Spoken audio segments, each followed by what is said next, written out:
জয় মাতারা, জয় গুরু বামদেব। সুখ শান্তি ও সচ্ছলতা লাভের টিপস। ধন ও ঐশ্বর্যের দেবী হচ্ছে মা লক্ষ্মী। চিত্র বা পটের সামনে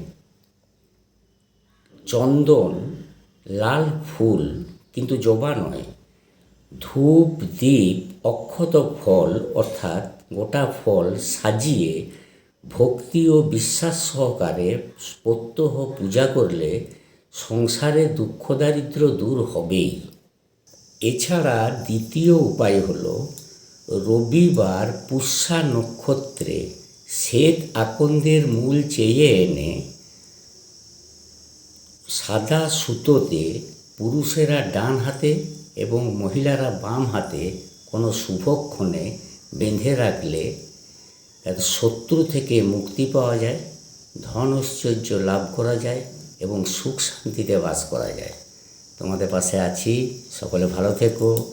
আমার ভিডিও ভালো লাগলে পাশে থেকো। রাধা রাধা।